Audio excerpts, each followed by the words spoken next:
Josh, congratulations. Give us an overview. Thank you. Well, I think it's pretty clear that both the young men that took the mound today were dialed in, and Thomas Hatch pitched a fantastic game for us. His catcher, Colin Thoreau, did his part behind him.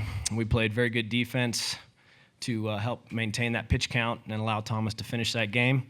And Benji had a big hit there in the middle of the game that gave us the deciding run. So two excellent pitchers squaring off, pounding the strike zone, and a high-level college baseball game to start the College World Series. So we feel very fortunate to win, and we're excited about just the efforts that Thomas put out there. A lot of courage. It's not the easiest game in the world to pitch. The first game of the World Series has a little buzz and vibe about it to kick things off. So I thought he handled himself exceptionally well, and it's a great win for us to get the tournament going.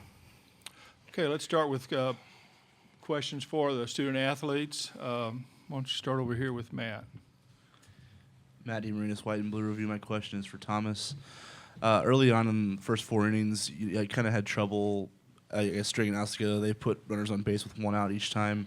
Was that just kind of getting over the nerves a little bit, or was there something you did to adjust in the middle innings that helped you settle in? I definitely think there was some adrenaline there, but I wouldn't say there's many nerves. I was in a good place mentally. I was missing high and arm side, and when I tried to get the ball down, I was spiking fastballs, which was unusual, but I was able to make adjustments, and luckily, I don't know how many in a row I went through, but I was able to, calm down and make the pitches I needed to. And then the 9th, I got the first 2 outs, which was big, and that made a pretty good swing. And then, you got a big guy that has a little bit of juice, and luckily I was able to make a couple good pitches there. So. Okay, Jerry. Garrett, congratulations to all you guys. Thank you. Big base hit against a terrific pitcher like Thomas, one of the best in America. These two were terrific. Tell me about the base hit in the 4th inning that scored the only run of the game. Yeah, their pitcher, he was dotting up pretty much the whole game, just hitting his spots. And right before that at bat, the coaches just told me just get a good pitch and stay convicted on it. And I just trusted that plan and just went through with it. And it turned out going in our favor. Okay, Aaron. Aaron Fitt with D1 Baseball. Colin, did it seem like, I know this guy's always got all kinds of life on his ball, but, 10 or 11 or 12 ground ball outs today. Did it seem like he had, in particular, a lot of life compared with usual or about average? Well, early on, I was a little worried. I told him after the game, I was like, you were scaring me there. Like he said, he was a little flat and just kind of missing spots. But once he and Rob got together and just kind of made that adjustment, and I think, like you said, the adrenaline wore off a little bit. He got back to doing what he was doing, which was hitting his spots incredibly with movement, which is at a really high level what he does. And, he was doing it with the changeup, the slider, and the fastball. So I think that's kind of what made him so hard to hit. He could throw all 3 of those in any count and just loves to attack the strike zone. So I think really the ground balls come from just him being uncomfortable at bat, really, more than anything. Okay, right back here. Jason Ump with Stillwater News Press. Thomas, when you're struggling to find your juice and whatnot, how important is it to just pitch to contact with that great defense you have behind you? 2 double plays, a couple of line drive snags to help you out. Yeah, no, our defense has played incredible all tournament. I don't think it was any different today. Like I said, I didn't have my stuff, and they're putting the ball in play pretty hard actually in the first 4 innings. But Donnie made a hell of a play, and Benj made a few really good plays, and JR too. So calling behind the plate, and Rob called a great game. So I'm not going to take any of the credit on this game. It was a lot of them. You can take some credit, Thomas. You can have some. Steve Bidek, Omaha World Herald. Garrett, before the 4th inning hit, you had made that double play happen. Was your blood pumping a little bit more there? Did that get you going a little bit more for the offense? Talk about that play and then coming back with the big hit. Yeah, I would say it does. Just, after making a really nice play, it's just human nature to get really pumped up and get the adrenaline going. And I think it, I think it helped a little bit going into the next at bat. But yeah. Mitch Sherman, ESPN.com. Hey, Thomas, Coach referenced starting the first game of the College World Series and how it's not an easy environment to pitch in. What did you do? You said you were in a good place mentally. What was the process for you to get there, and anything different before this start than normal? I think just keeping it the same is the biggest thing. The less and less you think about it and just know that it's baseball, the game you played up loving, grew up loving and playing. And that's what I did. I like to go shag before games and treat it as, any other day. Just keep my mind off of thinking, really, because that's what gets you in trouble, really. Okay, Matt. White and Blue Review. Thomas, I think unofficially the last person to throw a shutout in the College World Series for Oklahoma State is your pitching coach. Who gets dinner in this situation? Oh, he's calling the pitches.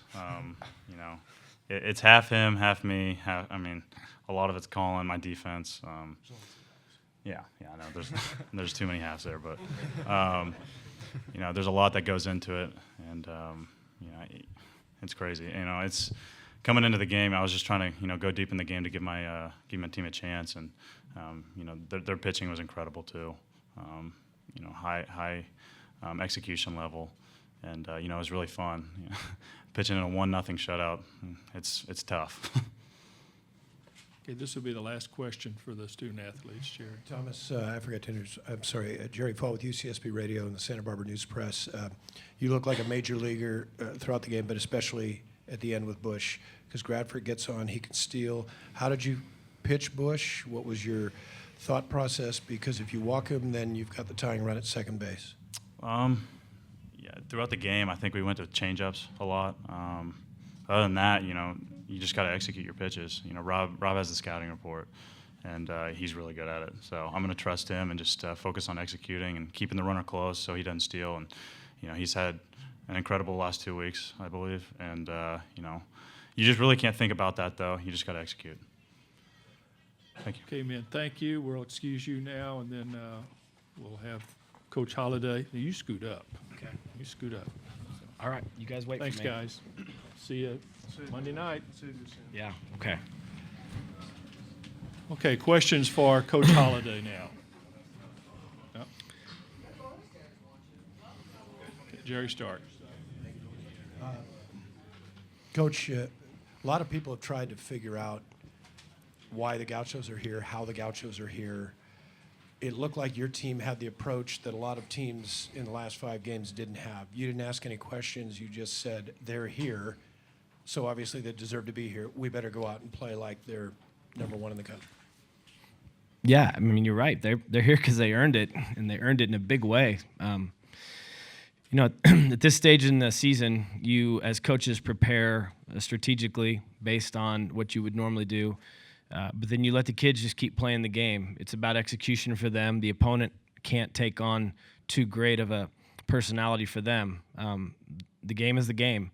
Locating pitches to the glove is locating pitches to the glove. It can't be about who's standing in the box and what school he's at. If you allow that to happen, then you get into the ups and the downs and the perception game. That doesn't really allow you to execute. It's about the pitcher, the catcher. It's about the kids fielding the ball, and we know everyone here deserves to be here. You can't get here anymore by accident. The levels you have to play through to get to Omaha are legitimate levels. And to go on the road and win 4-team tournaments and best-of-3 series, every team here got here because they earned it. So we know that, but we want our kids to just focus on executing baseball within themselves. And whoever we play, it's part of the competition, but it has to be secondary to our thought process. Okay. Josh, Sean Ryan from collegebaseballinsider.com. With Thomas's injury from last year, could you have envisioned the kind of season he put together this year and to really be on this stage and having this moment? No. When a kid misses a season due to injury, you're just hopeful they can get back and resume their careers and, get back to contributing and having fun and enjoying the game again. For a kid to return from injury and become a conference pitcher of the year, first-team All-American, and put together some of the outings he's put together, that is, that's exceptional. He's an exceptional pitcher. And credit to Thomas for staying with it. Credit to Coach Walton for staying with the kid and bringing him along. Our athletic trainer, Eli Williams, who spent hours with that young man, helping him get back on his feet. So a lot of people showed a lot of care, a lot of time, and a lot of effort in the young man, which is what we're about, is serving these kids and helping them. And the return for the team and for the kid has been exceptional. So it's a great story. And the kid has done his part, and he's had great people behind him helping him get back on the horse. And he's been exceptional. To think you could have anticipated that, I don't see how you could have. Okay, Matt, once again. Matt Arenas, White and Blue Review. Coach, going into the ninth inning, knowing that you're going to have to deal with Butch if a runner gets on, I guess, what was your conversations like with Thomas, knowing that he was, given the heat, the pitch count, and all sorts of things, and the 1-1 lead? What was your conversation about how much margin for error you were going to let him work with? Well, we knew where he was at with his pitch count. His execution, the 3 innings prior to it, was exceptional. He was making his pitches. He tired a little bit in Clemson in similar conditions after 7 innings and 100 pitches. Today he seemed a little bit more, refreshed, if you will, after the middle innings. He really had to grind in the early innings today. But in the middle innings, he got back smooth and coasted a little bit in the 5th, 6th, 7th, and 8th. So there was a little bit more left in his tank in the 9th if he needed it. So, and to get the first 2 out quickly, but you know the rules of baseball. You're never getting out of that thing without the big guy getting to home plate. That's just how baseball is. The home run hitter always gets to home plate. So the decision was to continue to sink the ball and try to keep him from elevating the ball in the air, which we've all seen the highlights of how they got here, and he's elevated the ball, or to go to the bullpen and maybe bring in a left-handed breaking ball and try to keep the ball off the barrel by moving it a different direction. But with the nerves and the adjustment to that mound in that situation, we had a guy that had settled in really well. We were going to stick with the guy that had made 112 quality pitches at that point and let him finish what he started. So I think Rob, he has an exceptional feel for the kids, and he made a very good decision, how to manipulate and manage Thomas late. Okay, right here.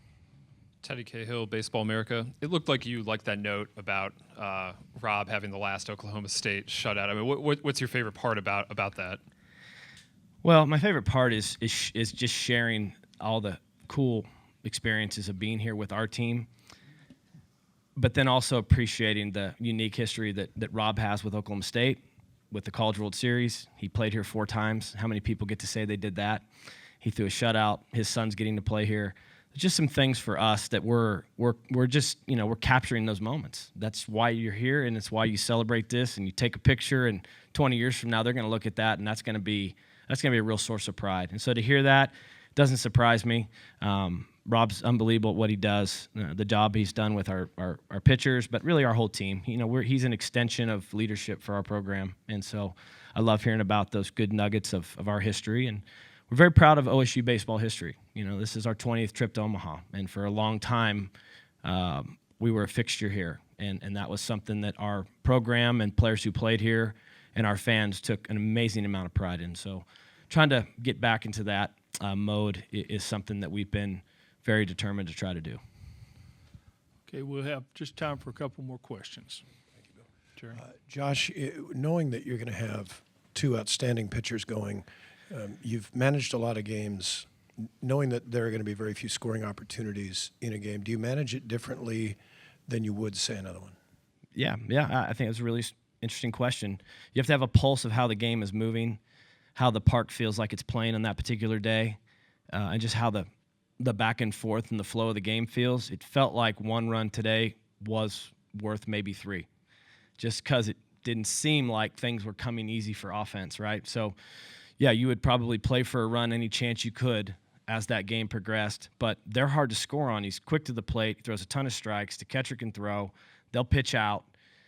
That leaves you very limited attacking plans. So you either have to string together base hits, which we were able to do once, or lay down a sacrifice bunt and then go for a base hit, which we tried early. So it's just a strategy of the game and the flow of the team, and their bullpen had a swing and miss lefty down there with a nasty slider. So you got to ask yourself how you want to try to maneuver the lineup each time it rolls through and try to score. So, there's strategy to every game for sure. And how the game feels like it's going affects your thought process. Okay, time for one last question. Okay, right here. Josh, Mark Etheridge, D1 Baseball. With the way, there's been a lot of discussion about how this ballpark plays, and it certainly plays different than a lot of ballparks around the country. How do you feel like your team fits in the style of play that you really have to play here in Omaha?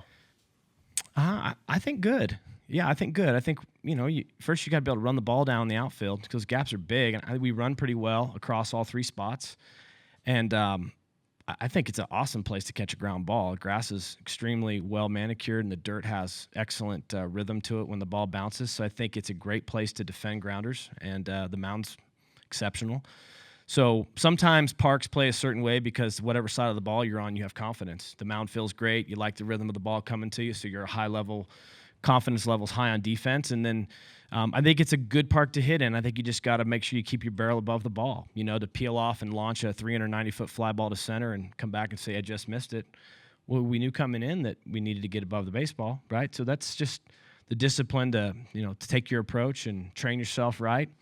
And, that's just part of the great challenge of coming here and keeping your adrenaline under control and sticking to your plan.